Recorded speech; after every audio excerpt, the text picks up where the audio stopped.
a breath of fresh air. As summer fades into autumn, the seasons teach us that the beauty of nature is held within the messiness. From the silver spoon, The combination of summer's growth and winter's decay, the combination of predator and prey, the combination of sun and rain. I'm slipping Within the swirling mess of the seasons, the weather and the ecosystems is the raw beauty of Mother Nature. alas, dreamy, you'd no more holy heart. Autumn in the rainforest is like nothing else. After the morning mist disperses, hot rays of sun reach deep into the canopy and highlight the stream with their illumination. I spend as much time by the water as I can, and Happy the duck always insists on following me to the creek. It's quite a long walk and she normally gets tired halfway, so she joins me in my arms instead. She knows this routine by now and expects this princess treatment.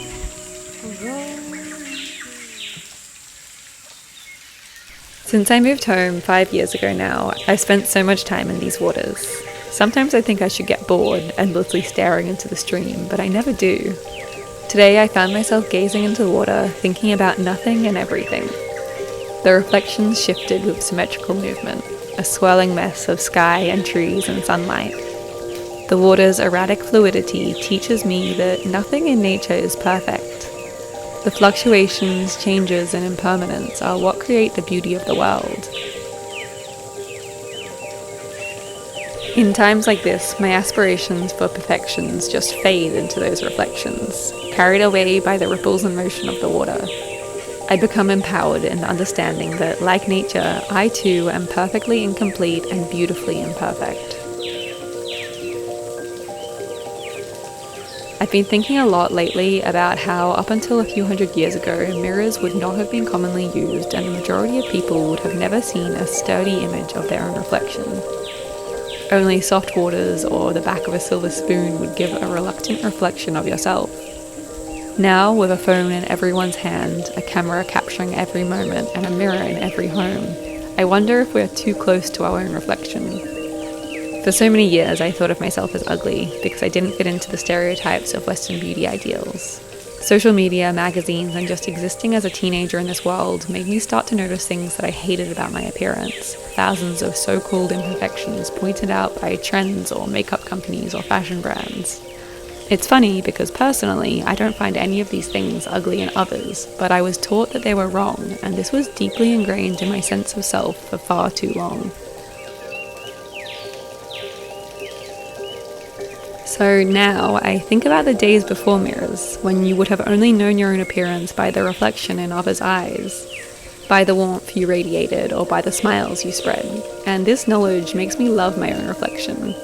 Instead of seeing a posed face that doesn't fit into an idealized idea of beauty, I see that beauty is held in the moments in between laughter, in a glance or in a dimple or a wrinkle of a smile that spreads across the skin. Like nature, I see that beauty is woven between mess and imperfection, between storms and spider webs and the fragility of butterfly wings.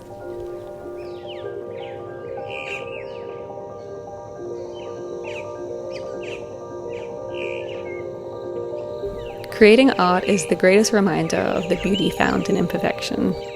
If I was to attempt to draw something with every stroke to be perfect, every line to be thought out, every shading framed, and every composition scrutinized, then I would never have the confidence to put my pencil to paper. But with the understanding that my drawing might be terrible, but it also might express what I'm feeling, or it might not at all, it might just let me feel something in the moment. This is what art is.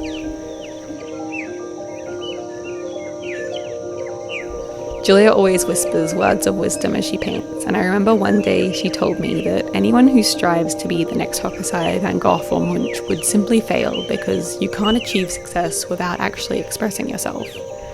If you study any great artist's work, you see how much they experiment, how many failures they create or canvases that they paint over.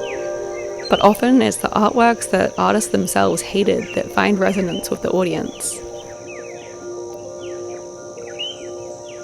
So when I make art, I don't do it to be successful, or I've learnt to not even do it for the final piece, but I do it to sit with how I'm feeling.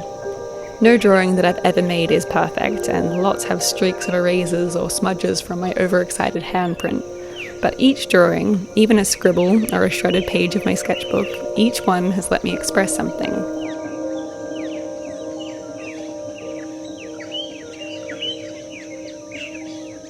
Each one, like nature, is a combination of thousands of strokes coming together to create a composition.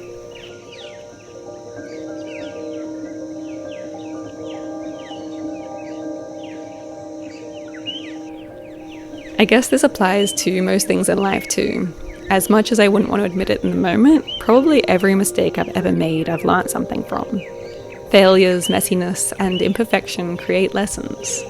When you make mistakes, you make a new path for learning. You normally grow from your experience and you find clarity in it.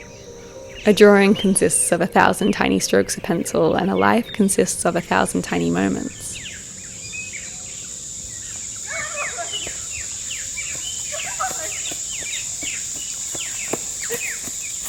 This internalized idea of perfection can conform everything that we do, and it's easy to get caught in the aspiration of a perfect life. Like nature is messy, we need to learn that life is messy too. It's the imperfection and impermanence that make it what it is. It's the messy parts all coming together that create the wholeness. When a tree falls in a forest, like so many did a few weeks ago in the cyclone, we see that the messiness is quickly compounded with beauty. In the broken soils, new plants grow. Vines spread across cracked tree roots. Seeds sprout in new sunlight.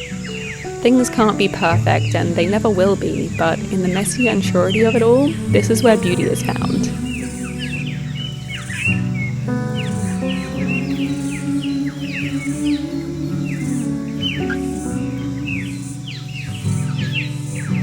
It's so liberating to let go of the lie of perfection, to realize that the wholeness of being is found in the chaos. This pear tree is on the edge of the kiwi orchard, and it was planted by our grandparents years ago, and every season its sweet fruit returned. The night was open, the rain was golden. They are odd fruit of all different sizes, with bumps and bug bites, and are in no way perfect, but their deep flavors are perfectly imperfect. I've been hoping for this moment. These pears are cooking pears, so they aren't quite what you would imagine when you bite into them, and they taste like flour, but once they are cooked, they turn sweet and flavorful, and are maybe the best pears I've ever tasted. So soon. In the supermarkets, these small, imperfect fruit would be discarded, and so much food waste is created from this mindset. Even to the level that these kind of fruits aren't grown anymore. We're losing so much variety in our food. Instead of the thousands of types of pears, all with different flavors and textures and abilities, commercial food systems only give space for one specific ideal of fruit. The world has lost 75% of its seed diversity since the 1900s, and this number is just going to get bigger and bigger as we continue to hold food to these specific standards. What we can do is share seeds with friends, eat organically, support local growers, and mostly just appreciate all of our food. See the beauty of pears that might not be perfectly round and might have a few bad spots in them. In the garden, we can encourage a huge variety of different plants to grow instead. This rosemary we grew from a neighbour's garden that grew so well and the flavour was so deep. We have strawberries that we got from another neighbour as a ground cover here, protecting the soil and feeding back nutrients. And then below we have the orchard of fruit trees and bananas. Cooking seasonally always encourages me to think outside the box, and some of my favourite recipes have come from times when I had an abundance of fruit and found a new way of cooking something. Today I'm experimenting with a ricotta rosemary pear cake. I always love sweet food that borrows flavours from savoury dishes, and I think this cake is a perfect balance. This cake is such a taste of the season, and I love that when you cook seasonally, you have all of these different treats that remind you of that time of year. The pears only fruit for a few months, so capturing these fleeting flavours is such a joy. I couldn't know a sweeter love if I met it. But now I think what I miss had I left it. Oh, if I'm a It's Julia's birthday, so we decided to take a little picnic to the beach. We love the celebration of food, and taking a freshly baked cake to the beach is the perfect celebration of joy, utilizing the early sun and cool water refreshing you.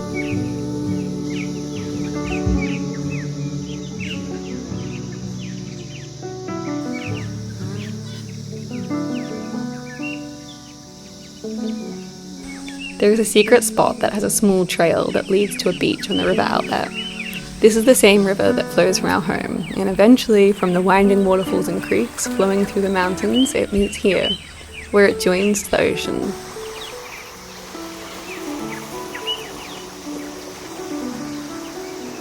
It's such a special spot, seeing the water from home join the Pacific, and you can often spot turtles and dolphins playing up and down the river.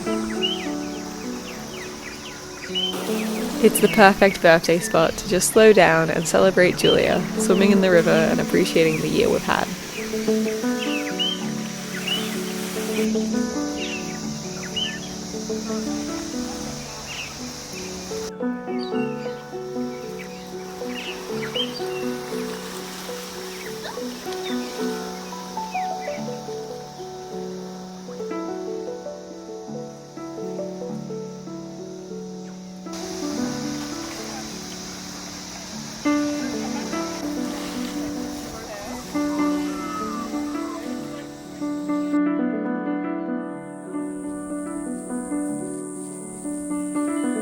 The garden is such a mess at the moment, but there's beauty in that too, in the tangle of plants and flowers that weave through weeds, or in the bouquets of wonky blooms.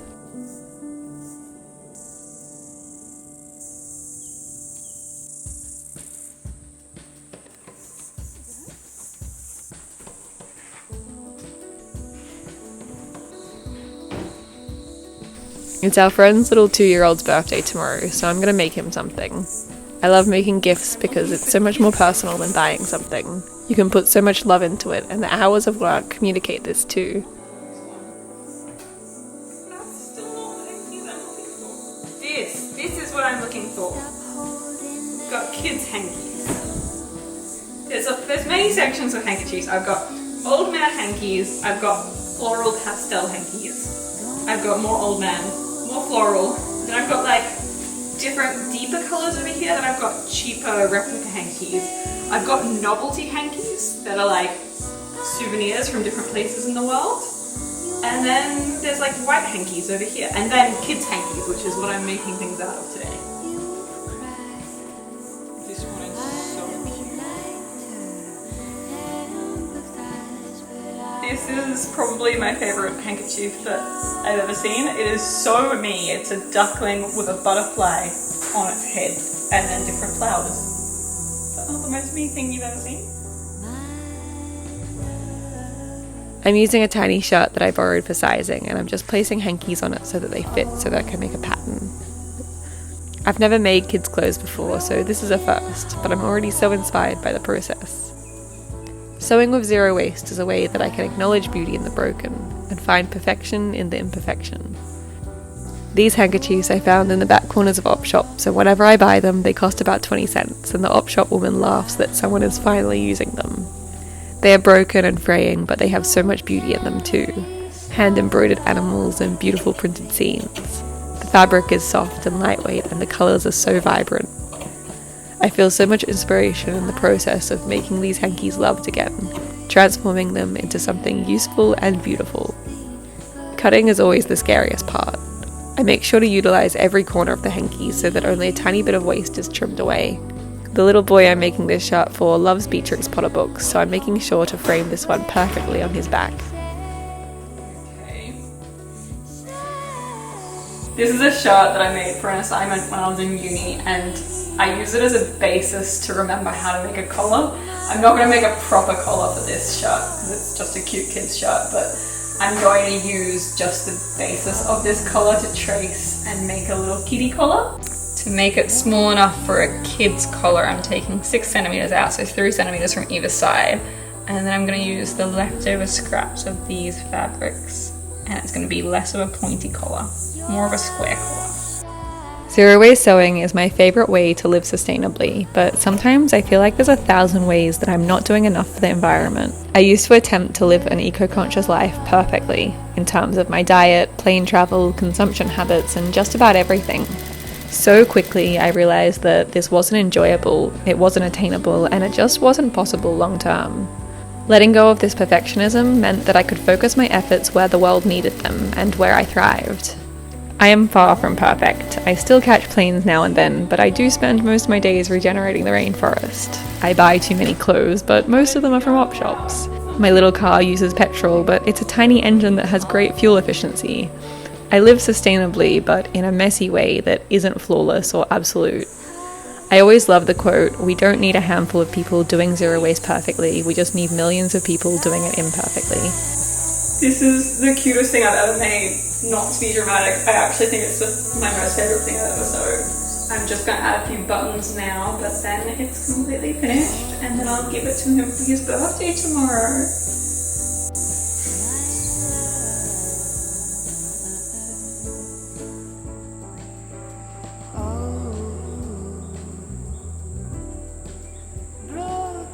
Thank you to our patrons for all of your support on our journey. We are so grateful.